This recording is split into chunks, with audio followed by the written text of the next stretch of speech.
Microsoft Excel में आज हम लोग देखेंगे कि किस तरीके से स्टूडेंट्स के मार्कशीट के का कैलकुलेशन हम लोग परफॉर्म करें। ठीक है, तो मार्कशीट के कैलकुलेशन में जैसा मैं यहाँ पे देख चुका हूँ कि अलग अलग कॉलम्स है। नेम का कॉलम है, सब्जेक्ट 1 है, सब्जेक्ट 2 है, सब्जेक्ट 3 है, सब्जेक्ट 4 है ना। इस सब्जेक्ट के प्लेसेस पे हम लोग सब्जेक्ट का नाम लिख सकते थे, जैसे इंग्लिश हो गया, हिंदी हो गया, फिजिक्स हो गया, केमिस्ट्री हो गया, बायोलॉजी हो गया, मैथमेटिक्स हो गया, एक्सेट्रा। यहाँ पे सब्जेक्ट के थ्रू रिप्रेजेंटेशन दिया जा रहा है, तो डेफिनेटली सब्जेक्ट का मार्क्स यहाँ पे लिखा हुआ प्री डिफाइन पहले से डिफाइन किया हुआ। और जैसा आप सभी लोगों ने बोला कि अगर इसके अंदर हमको एक रैंडम वैल्यू जनरेट करना होगा, ठीक है, तो रैंडम वैल्यू कैसे जनरेट होता है इसको मैं यहाँ पे साइड में दिखा दे रहा हूँ। जब आपको बहुत सारे वैल्यू एक साथ जस्ट प्रैक्टिकल परफॉर्म करने के लिए जनरेट करना हो, तो रैंडम वैल्यू जनरेट करने के लिए उस सेल को, उस पर्टिकुलर एरिया को आपको सेलेक्ट कर लेना पड़ेगा जहाँ पे आपको रैंडम वैल्यू क्या करना है, जनरेट करना है। उसके बाद कंट्रोल की को प्रेस करना है। क्या प्रेस करिएगा? कंट्रोल की। कंट्रोल की प्रेस करने के बाद यहाँ पर देख रहे हैं ना दिस वन, यहाँ पर आके एक बार क्लिक करना है। आपको क्या करना है? क्लिक करना है एक बार। ठीक है, जैसे आप क्लिक कीजिएगा ध्यान में रखिएगा अभी तक मैंने कंट्रोल की को छोड़ा नहीं है। कंट्रोल की को प्रेस करके फर्स्ट एरिया जहाँ से हमको कहा क्या करना, रैंडम वैल्यू जनरेट करना, वहां पर क्लिक कर देना। अब कंट्रोल की को हम लोगों ने छोड़ दिया और इक्वल टू का साइन देते हैं। ठीक है, रैंडम वैल्यू जनरेट करने के लिए जो फॉर्मूला का यूज करते हैं हम, वो क्या है? RAND, रैंड, BET है ना। ये लिखते ही जब आप लिखोगे नीचे में आ जाएगा रैंड बिटवीन फॉर्मूला, है ना। अब क्या करना है आपको, यहाँ पर फर्स्ट ब्रैकेट स्टार्ट करना है। ठीक है, फर्स्ट ब्रैकेट स्टार्ट करते ही बता दिया आपको कि दो वैल्यू आपको इंटर करना। पहला वैल्यू जो बॉटम लेवल को इंडिकेट करेगा और दूसरा वैल्यू जो टॉप लेवल को इंडिकेट करेगा। यानी जो रैंडम वैल्यू आपको जनरेट करना है उसमें मिनिमम वैल्यू कितना होना चाहिए और मैक्सिमम वैल्यू कितना होना चाहिए, इन बिटवीन अपने आप वैल्यू क्या होगा, नंबर्स जनरेट हो जाएंगे। तो मैं यहाँ पे मिनिमम वैल्यू दे रहा हूँ 20 और मैक्सिमम दे रहा हूँ 80। बोल रहा हूँ 20 और 80 के बीच में रैंडम वैल्यू जनरेट करिए उस एरिया में जिस एरिया को मैंने क्या कर रखा है, सेलेक्ट करके रखा है। लेकिन आप क्या करते होंगे, इतना टाइप करके जस्ट इंटर की प्रेस कर देते होंगे। ठीक है, ऐसे नहीं करना, आपको इंटर की भी प्रेस करना है। तो पहले कंट्रोल की को प्रेस करके रख के फिर इंटर की प्रेस करना है। समझ में आया? कंट्रोल की को प्रेस करके रखना है और फिर इंटर की प्रेस कर दीजिएगा। रैंडम वैल्यू क्या हो जाएगा, यहाँ पे जनरेट हो गया। ठीक है, तो इस तरीके से आप क्या कर सकते हो, रैंडम वैल्यू जनरेट कर सकते हो। अब चलिए यहाँ जो कैलकुलेशन हम लोग को करना है, ये कैलकुलेशन किसके अकॉर्डिंग करना है, यहाँ पर जो फॉर्मूलाज दिए हुए हैं इसके अकॉर्डिंग करना है। ठीक है, तो इस फॉर्मूला के अकॉर्डिंग सबसे पहले तो हम लोग क्या करते हैं, ग्रांड टोटल निकाल लेते हैं। GR टोटल है ना, ग्रांड टोटल के अकॉर्डिंग यहाँ पर बोल रहा है कि हमको ग्रांड टोटल जो परफॉर्म करना है किसके अकॉर्डिंग, सम ऑफ।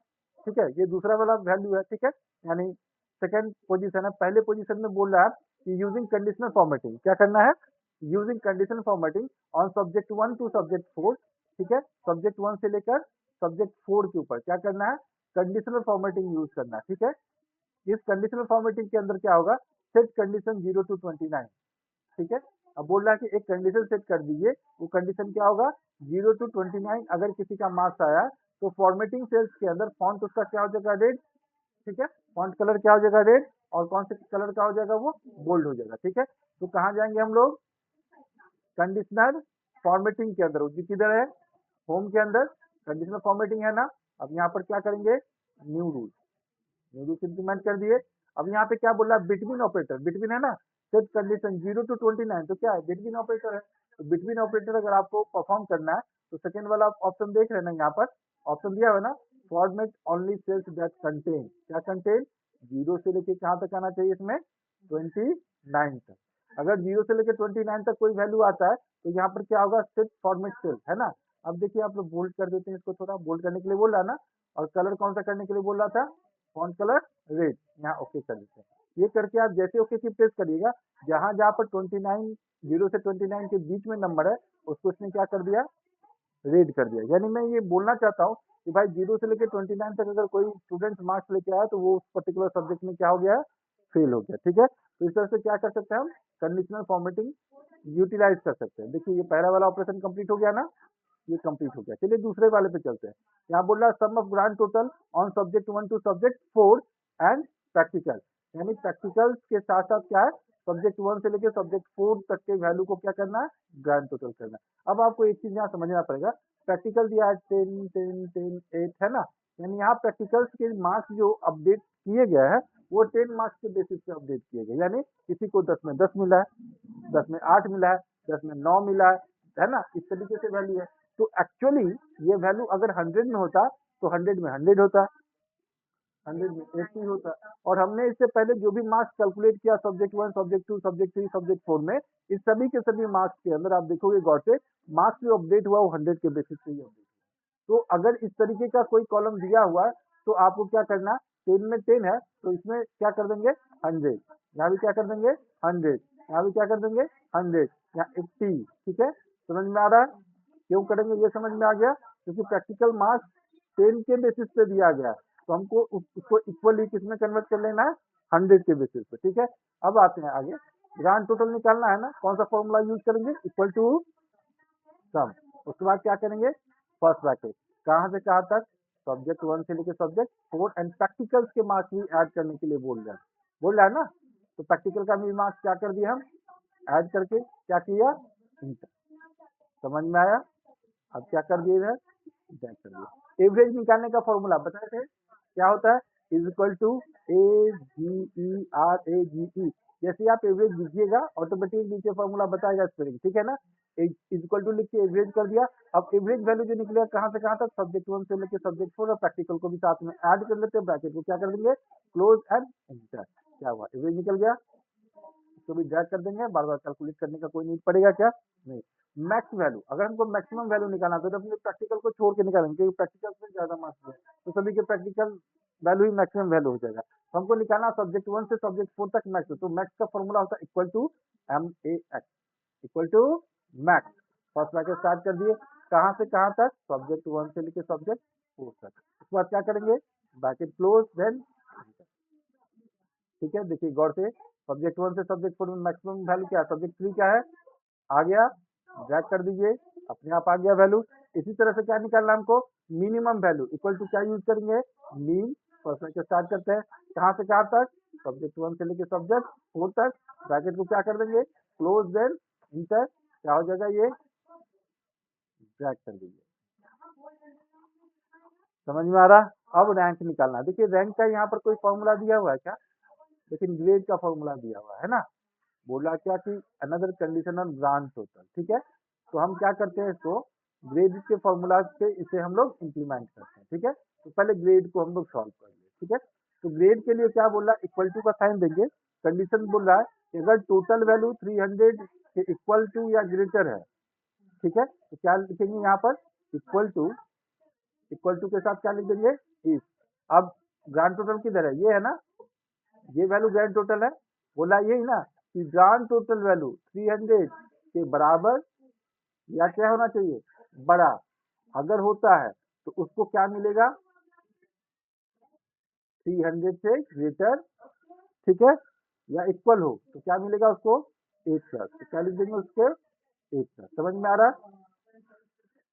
किस लगाया मैंने, बोला G2 का वैल्यू मतलब ग्रांड टोटल का जो वैल्यू है वो 300 से ग्रेटर या इक्वल होगा तो उसको कौन सा ग्रेड मिल जाएगा, A+। फिर से इस लगा देते हैं इधर, फर्स्ट ब्रैकेट स्टार्ट करते हैं, फिर से ग्रांड टोटल ले लेते हैं, और सेकंड कंडीशन में बोल रहा है कि G2 का वैल्यू यानी ग्रांड टोटल का वैल्यू अगर 240 या कौन सा 240 के से बड़ा या बराबर है, ठीक है, बड़ा या बराबर कितना से 240 से, तो उसको कौन सा ग्रेड मिलेगा, ए। कौन सा ग्रेड बोल रहा है यहाँ पर, ए ग्रेड। ठीक है, फिर कॉमा दे देते हैं, फिर से इस कंडीशन लगा दिए, फिर से फर्स्ट ब्रैकेट स्टार्ट करते हैं, फिर से ग्रांड टोटल को चूज करेंगे, और G2 का वैल्यू ग्रेटर और इक्वल टू कितना बोल रहा है अभी 180। अगर 180 होगा तो क्या मिलेगा उसको, बी मिल जाएगा। ठीक है, समझ में आ रहा, फिर से बोल रहा है, फिर इस लगा देते हैं, फिर फर्स्ट ब्रैकेट स्टार्ट करेंगे, ग्रांड टोटल का वैल्यू कितना से 120 से ग्रेटर और इक्वल टू हो तो क्या होगा, क्या होगा, क्या होगा, पास होगा, और बाकी जो बच जाता हो क्या हो जाएगा, फेल हो जाएगा। ठीक है, अब इस ब्रैकेट को जितने भी ब्रैकेट आपने ओपन किए सारे के सारे ब्रैकेट को क्या करना होगा, क्लोज, और उसके बाद इंटर। ठीक है, अब देखिए यहाँ पर ये जो इक्वल टू का साइन दिया ना, ये ग्रेटर देन इक्वल टू का साइन होता है। ठीक है, पहले क्या करेंगे, greater than equal to, greater than equal to, जहां जहां पर ऐसे मैंने लिख दिया है वहां पर किस चीज का साइन होगा, greater than and equal to, ठीक है ना, 120 ग्रेटर देन इक्वल टू, ठीक है। तो एक भी अगर आपका स्पेलिंग मिस्टेक हो गया या एक भी पोजीशन आपने क्या कर दिया, गलत डाल दिया, तो फिर वो ऑपरेशन परफॉर्म नहीं करेगा, ठीक है, बिल्कुल जैसे तो हो गया, ठीक है। ये पूरा फॉर्मूला इधर शो कर रहा है एज इट इज। अगर मैं यहाँ पर रैंक निकालूं और रैंक में रैंक 1, रैंक 2, रैंक 3 ऐसे अपने हिसाब से हमको सेटअप करना है, तो इक्वल टू का साइन दे देते हैं, इफ लगाते हैं, और रैंक मान लीजिए हमको एवरेज के अकॉर्डिंग लिखना है, किसके अकॉर्डिंग, एवरेज। तो इसको सेलेक्ट कर लेता हूँ, बोल दिया कि एवरेज वैल्यू अगर ग्रेटर देन 80, ग्रेटर देन और इक्वल टू कितना होना चाहिए, 80 अगर होता है तो उसको फर्स्ट रैंक दे देते हैं। कौन सा रैंक मिलेगा, फर्स्ट रैंक। फिर कॉमा दे दिए, फिर से इस कंडीशन लगा देते हैं, फिर से फर्स्ट ब्रैकेट स्टार्ट करेंगे, फिर से एवरेज वैल्यू सेलेक्ट कर लेते हैं, फिर ग्रेटर देन और इक्वल टू कितना होना चाहिए,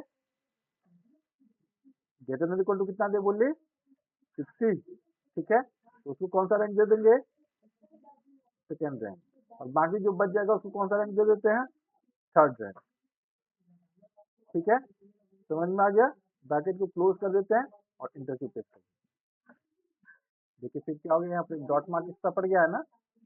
एक भी मिस्टेक अगर आपसे होगा तो क्या करेगा वो, एग्जीक्यूट, ठीक है।